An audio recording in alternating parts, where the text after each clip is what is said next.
All right, welcome everyone to the Mindfulness Everything show. This is a show about where we'll spend some time talking about the 7 attitudes of mindfulness, which was developed by Kabat Zinn. And so in this show, we will unpack the attitudes. And not only that, we'll talk about how we can apply it to our daily lives and, of course, our mindfulness practice as well. So my name is Han Yi. I am a HR consultant and as well as a performance psychologist, and I'll be hosting this series. And today we're very excited to have Tony with us, who is our guest. And maybe I'll just invite Tony. Welcome, and maybe you can just say a few things about yourself. Okay, thank you, Honey, and welcome to everyone. Glad to be here and talking about this. I've had an MBSR practice of my own for probably close to, I don't know, 35, 40 years. And I've been teaching the program for the last probably 8 years. And doing so with small groups. And I love particularly the fact that the MBSR is sort of rooted in these attitudes, or that these attitudes form a great context of it, because it's really helped me to learn a lot about how to be with myself and to offer that to my participants in a way that's quite different from some of the other things that we do. So yeah, I'll leave it at that, and we can move on from there. Okay, thank you very much. And MBSR stands for Mindfulness-Based Stress Reduction. So this is an 8-week program that was developed by Kabat Zinn for one of the key objectives is stress reduction. And it sounds like, Tony, the importance of how the attitudes are infused and embodied within this 8-week program. Am I right to say that? Yes, yes. I love what Kabat Zinn says about them. Well, what he says about mindfulness in general is that it's a particular type of learning. It's not that we can just do the meditation practice and hope that something will happen, because it invites us to bring all of ourselves to the learning. And learning can only take place, he believes, and I concur with him, when you are, I don't want to say completely stressless, but when you're in a space of openness, receiving, calm, kindness, which is what the attitudes provide us with. That's great. So let's find out more about this attitudes, right? And as an overview, the first one is non-judging, patience, beginner's mind, trust, non-striving, acceptance, and letting go. So today, let's spend some time focusing on non-judging, right? So what are your thoughts? What comes to your mind about this attitude of non-judging? Yeah.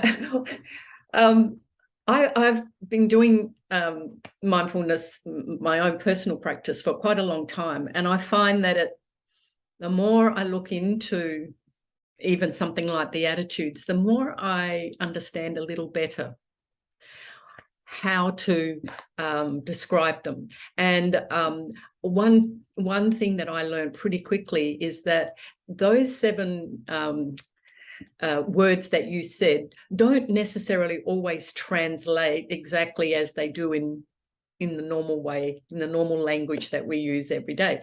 So it took me a little while to get my head around this non-judgment and what it might mean in light of mindfulness. So, and I'm still learning.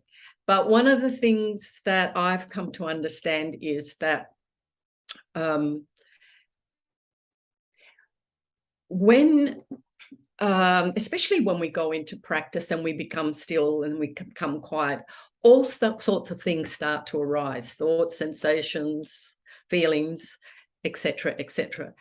And what I started to notice eventually was that my mind had a comment to make about every single thing that was arising in those moments. And then that started to help me understand Jon Kabat-Zinn's definition of non-judgment.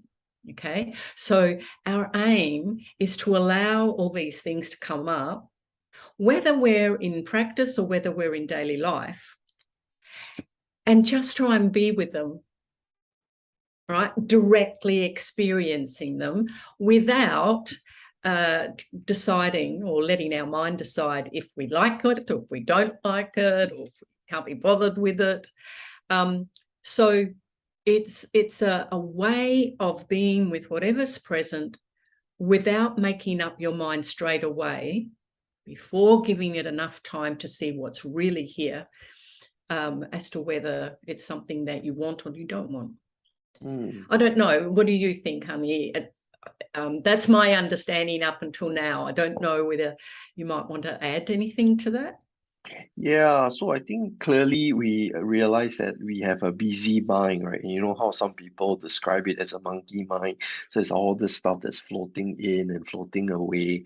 And so this non-judging thing was also something that I really had to grapple with, right? What does that mean? And um, he describes it, Jon Kabat-Zinn describes it as a sort of being a impartial witness to our experience.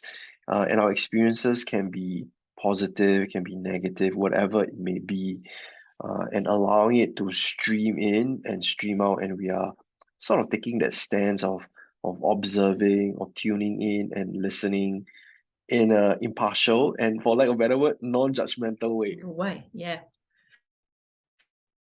And how hard is that? Because what I realized in my I thought it was just me at first.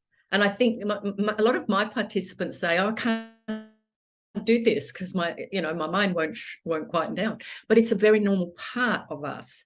And also perhaps our education systems generally teach us to evaluate and judge and label and categorize everything.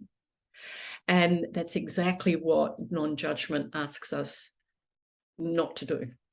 Not to categorize, not to label, to just, as you say, observe without any sort of agenda, initially, at least, to give us that space to see, okay, because as soon as we start doing the judging, it's like the message is, okay, I know what's happening here and I know how it's going to end up, so I don't need to pay any more attention. And so what can happen is that we can cut ourselves off from seeing a bigger picture, getting a bigger perspective, missing information that might be useful because we've decided that it's this way and no other way. We just react into going there. That's been my experience too. And as I understand a little more what he's saying, and then I notice it in my practice, and then I've started to notice it in my everyday as well, even when I'm not formally practicing, how my mind jumps to conclusions about what is going on. I suppose the other way of looking at it is then what are the implications when we are overly judgmental, right? And sort of finding that balance, right? and we're constantly picking on things, berating ourselves, having a critical view on other people. And not to say there's no place for that, right? But I think the key is when it becomes overly used and overly habitual, it can have an impact on our mental and even our physical well-being. Yeah. And I'm glad you brought in that word balance, because I think personally in my practice, I went to the extreme, not judging at all, and then starting off with judging everything, and then, trying not to judge at all. And that's one of the things that Jon Kabat-Zinn says, not to try not to judge, not to judge your judging, he says, because it is a fairly kind of, I don't know, maybe it's learned. I don't know if I would say it's natural, but it's natural to the mind maybe. But so I think you're right. It's bringing a balance and noticing. So as you develop your mindfulness skill of observation, impartial observation, it's learning to see, am I shutting down a bit too soon on my assumption of what's happening here? Or do I need to bring some healthy judgment into here in order to keep myself safe or whatever? Because as you say, it can be very impactful on health and well-being. One of the very common questions that we get asked when we run mindfulness sessions are we doing it right? Am I a good meditator or a practitioner, right? And it's a very seemingly simple question, but behind it is really about an opportunity to practice non-judgment on ourselves, on the quality of our practice. What are your thoughts around that when you, do you get these sort of questions Oh when yeah, you're leading your class? all the time, all the time. And one way that I sort of try to bring my participants to this is to say, first of all, that it's just the job doing what it's been trained to do, whether it's natural or not natural.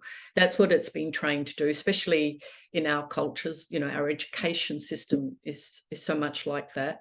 And so there's no point in fighting it. For a start, no point in adding a resistance, and because that just creates more stress. Is exactly what Jon says. It just creates more stress. But what makes it all easier is that whatever's coming up, even when you judge that you're judging, then that's what you can observe. And the best thing is, as Jon says, is you don't have to stop judging. You don't have to fix judging. You don't have to try and do anything different. You just have to observe. You just have to not have to, but the practice is we just notice what's happening. And over time, what I found was, oh, that's how my mind works. That's its job. But I don't have to get involved in it all the time. I can just watch what it's doing. And then that gives me a space to start going, okay, all right, well, is that a good thing? Do I need to take any notice of that? Is that going to keep me safer? Or is that going to restrict me? Is it cutting me off from, once we start to bring our insight into our practice, after our observation and our gentle attention to what's going on. So that I find that's where my practice has sort of gone in. My instinct is always to, okay, I'm doing something wrong, so I need to fix it. Whereas this allows you to just observe what's going on, but there's no responsibility to fix anything in that time. And I find that sort of calms the whole nervous system and allows you to open a little more easily to what is actually there, what is actually wanting you to, what wants to be seen, what wants to be heard. in the service then of your well-being. Mm-hmm. And you can then decide, right? I mean, to do something about it, about the situation, to raise your voice, to send an email, or take a break, or go home for that matter, right? But that's Exactly. stemming from this clarity of pausing in a non-judgmental sort of state, then we can make a more conscious and mindful decision, if you will. Absolutely. And also, I think as you develop your practice and you work with non-judgment, there's a sense of trust of yourself that I feel is cultivated, because and the way for me it's come up in this way, and with my participants. What if you are generous enough to allow all that is arising to just be here and give it some moments? What if you trust that what is arising is coming from deep within you, maybe from that area of wholeness? And you will know pretty soon if you need to do anything about making changes and working with it differently. But in the meantime, you're learning to trust yourself that all that is here is here for the benefit of your unfolding in the mindfulness practice. Mm-hmm, mm-hmm. Yeah, so important words to take note of, right? Trust, uh, of course, non-judging, observation, tuning in. Um, let's explore a little further about all this understanding into our daily living, right? So at the end of the day, I mean, it could be just a know-how and understanding, but what are your thoughts about how we can bring this more to life in our daily lives, this attitude of non-judging? Well, I don't know about you. I'd like to hear how you see this too.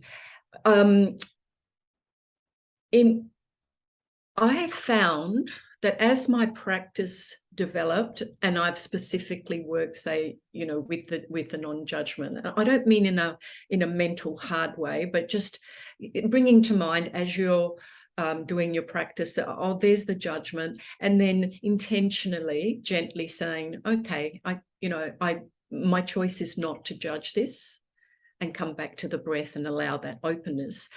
As that's developed, I've noticed that there's a natural flow into my day-to-day dealings, either with myself or other people.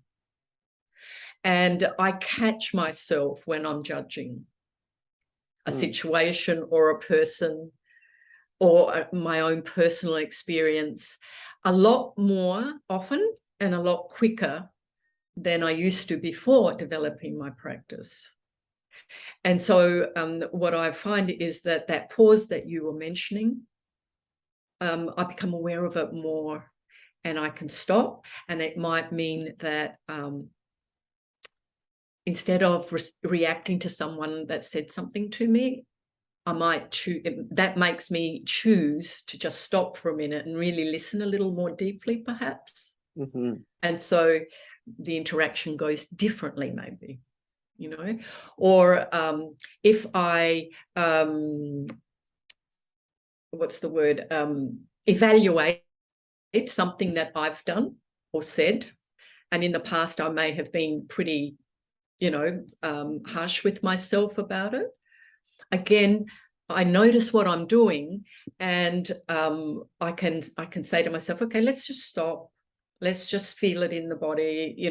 Let's just take a pause. What else is here? And I might still continue to berate myself, or I might take a different way and go, okay, but maybe look at the bigger picture. Did you achieve what you tried to achieve? Maybe you didn't do it so skillfully, but so I just find it all naturally flows. I think that's one thing about mindfulness. Once you learn to do mindfulness, this kind of impartial observing that you mentioned, I don't think you can stop doing it. It's Mm. kind of with you all the time. I It, don't know. it, How it, do you find it looks in daily life for you? yeah, absolutely right. Because it's not just about being mindful in a 10-minute practice, right? It's how it shows up in our daily lives, how we eat, how we interact with other people, how we go around doing our work. Yeah, I think that's where the practices translates into habits, and sort of a deeper consciousness and this ability to respond in a mindful way to how we experience our lives, right? And ultimately, the quality of our experience will also then change. Yeah, absolutely. so those Yeah, are those are our thoughts. Yeah. yeah. The word you mentioned that I picked out was this thing about catching ourselves, knowing, this is something that's happening, and then pausing, and then the other word you used was sort of shifting that focus to your breath, for example. So maybe can you share more about how this shifting towards the breath can help us cultivate this busyness of the mind and this non-judgment quality? Okay, yeah. And again, I guess I want to preempt it by saying it's not necessarily easy. And I have read that even meditators who have, been meditating for long, long, long, hundreds and hundreds and hundreds and hundreds and thousands of hours, still, still work with this, because this is the practice. And that what I mean by that is we use something like the breath to anchor our focus, because what we're trying to do is help our mind slow down a bit, and we give it something to focus on, because the mind needs something. It can't just be left. It needs something. So in this way, we can use the breath, or we can use a body part, or we can use a sound, or whatever it is. The other thing about working with non-judgment is that we go in really clearly into the practice thinking, this is the practice. I don't know if I can do it, but I'm going to give it my best shot. And I've been doing this for a little while now, but I still go into my practice time like that every time, because every time it's different. And so Jon Kabat-Zinn himself suggests that we take in this attitude of, I am going to be non-judgmental. I'm going to be this impartial observer of what is here in this moment. And so during the practice, we start with focusing on our breath, giving the mind, okay, we're giving it a message. You've got a million things going on, but we're going to focus just on breathing. Mm. And as you do that, you will be distracted by the mind coming up with sensations, feelings, impulses, thoughts. Okay, it's just what it does. And the idea is to notice what it's bringing up, and choosing not to get involved in any judgment of it, but in fact choosing to come back to the breathing. And so the practice is actually starting with an anchor, noticing that you've been taken away from the anchor, not getting caught up with it, and in that space, choosing to come back to the anchor. Now, that doesn't mean that it happens beautifully, easily, every time you do it. It depends also on, how stressed you are when you come, how rushed you are, how tired, how sick, how much in pain, blah, blah, blah. But the more you do it, the more it changes the neural patterns, and therefore the easier it becomes each time you try to do it. Maybe easier is not the right word, but as soon as you come into that space, your mind already knows, your brain already knows, we're here to do this. Mm-hmm. And we'll try and do it that way again. I don't know, does that Yeah, concur with the way you see it? I agree, and I think the best way is really to experience it, right? I mean, and I see. Just want to invite you to maybe lead us in a short practice so that we Sure. can all follow the instructions and work with our experiences, right? Because the key is here is the practice is about practicing. So it's something that we have to apply ourselves. We don't Exactly. just sit there and then have that quality become more second nature or more natural to us. We do have to put in the work. I guess there are no shortcuts. Absolutely. And that's something that people find difficult. In everyday language, it's creating a new habit. You cannot undo an old habit, but you can only create new ones. And new ones take repetition and time. Um, Yes, and you're very right. That word experience, and again, this is one thing I love about this program, especially the 8-week program, because it has a focused time in which you experience the impact of the practices on your body, on your mind.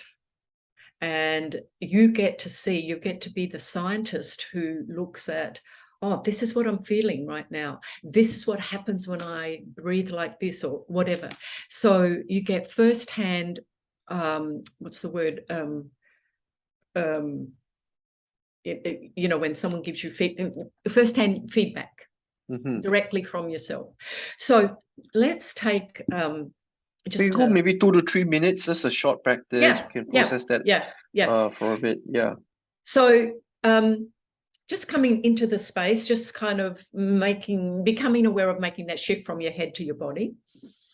And you can leave your eyes open or closed. And then as you're ready, just noticing your breath.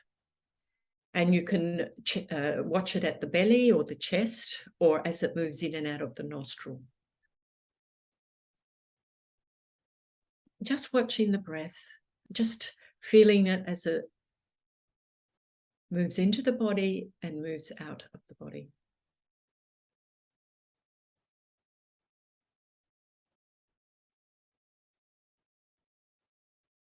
Now,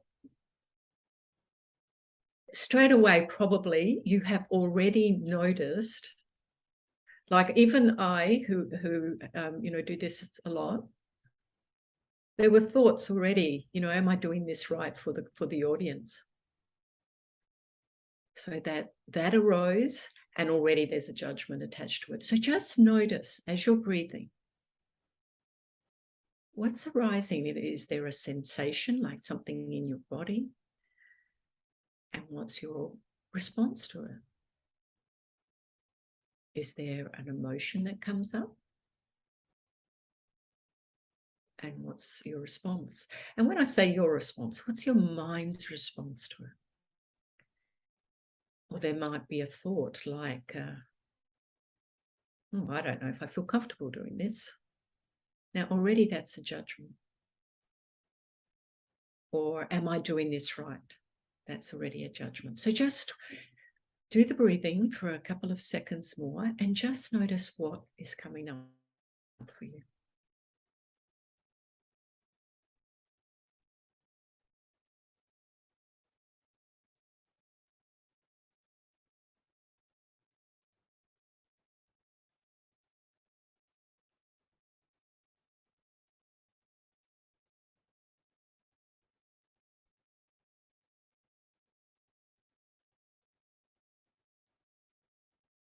Now, even as I was breathing, I noticed that my mind went to thinking about something that I had been researching before I came on.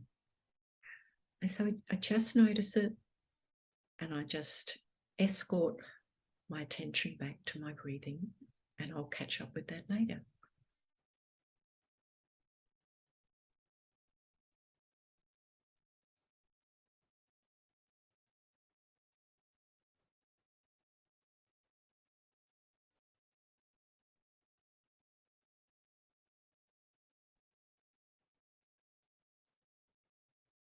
Just noticing anything that's arising as you focus on the breathing.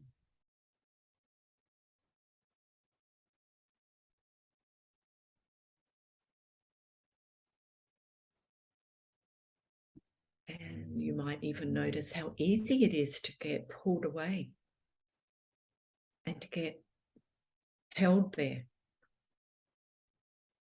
So it's important that you remain alert, notice, come back to the breath, choose to come back.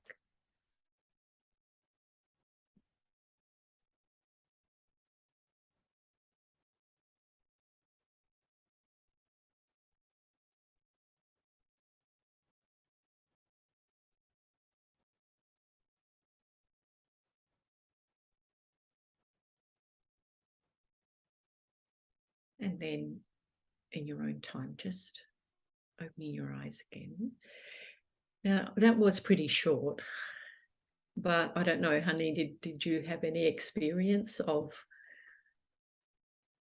Lots of the experiences. the judging mind? I was distracted. I had to remind myself to come back. And I suppose over my own practice, I think this coming back a lot more gentler with myself, right? So I guess in the past, I would kick myself, beat myself up, and really ask myself, why can't I do a better job? And right now, I think this sort of resetting that focus in a very open and inviting way back to the breath as an anchor, it's a very natural process, right? And so it's not like I feel like I will always drift, but it's when I drift, I realize it, and then I bring my focus back to the breath. And I think you said it beautifully. I always say to my participants, if you can think of this as as if you were working with a little child or even a puppy, not that I'm equating puppy and child, but either of those things. If you wanted to direct them in a certain way, with a puppy, you're trying to train them. Getting harsh is not the way. That shuts down everything in the mind and in the body for learning. So when you said gently bringing us back, kindly bringing us back, patience, which is another one of the attitudes you're going to explore later, that is what helps to get us to the place where we become more aware of being judgmental and letting it go more quickly. Okay, and that takes practice, right? So the more we sort of put in the sort of mind gym kind of work, we'll become more attuned, more agile, and more responsive and more conscious to how to manage the mindscape, if we will, and how our mind works, and then we can respond in a better way. Yeah. And I think one of the really important things about any of the practices is that when you have been working with choosing non-judgment in the moment, right, whether it's in your practice or out in the world, take a moment then to check in and see, how do you feel? All right. There are lots of ways you can feel, but and I'm not trying to put experiences in people's mouths, but what does it feel like when you don't do so much judging? Check in with yourself, because that is what is going to keep you going back to do it. If you get, for want of a better word, a payoff, like perhaps you're less anxious, you're less agitated, you have less conflict. So with all the practices, it's really important to check in and savor, so that it actually integrates into your body and your mind the positive impact, or that's coming out of the practice. And then that helps to set the foundation for you to keep going. Okay. Yeah, so all good. So I think this thing about the formal practice, putting in some time, and even a short practice like this for 2 to 3 minutes can accumulate and start to help you develop this attitude of non-judging in a mindful way, right? And then of course you can then even apply it to your other daily lives, how you eat, how you interact with other people, the different relationships that you have with the outside world, and also with yourself. And that's that moment where you can recognize, and then you can then decide how you can respond to it. Yeah. Absolutely. Any other tips or pointers on how we can bring this to life in our daily living? Look, I can't stress enough the importance of being gentle with yourself about it. You're not going to be, even if you're practicing every day, you're not going to stop judging, and you're not meant to. Right? It's just helping you to create that pause so that you can get more of the information that's available and make more skillful decisions, more what's the word? More healthy to you decisions and to other people. So be gentle, but if you really give it a go, give it some time, do the practice. 3 minutes, is good. 3 minutes several times a day is better, and adding some formal practice is even better if you really want to see the neural, the changes in the neural pathways. And so if you take up the 8-week course, at least for that 8 weeks, give it all you've got so that you can really make a informed decision about how it's landing in your body. Okay, so it's actually about less of the doing, but the being, right? Being with that gentleness and with this quality. That's my takeaway from you, Tony. Thank you so much for your Okay, insights and your thank you for wisdom. and I'd love hearing your insights. Yeah, it's good to hear over and over how we're understanding, how it's evolving for us as we practice and as we put it into practice. Yeah, be prepared for that. I think it just keeps unfolding. You learn more and more, you understand more, you feel, yeah. Great, great. Okay, well, thank you very much to everyone who listened in. I hope you got something out from today's conversation about non-judging, one of the key attitudes of mindfulness, and the deeper understanding followed by very simple practices and really this quality of being with ourselves, with gentleness in a non-judging way. So next week, we are going to follow up with the next attitude. And so stay tuned as you expand and you continue to deepen your own mindfulness practice. All right. Thank you very much for dialing Thank you, in. See everyone. you And again. thanks, honey. Bye. Bye.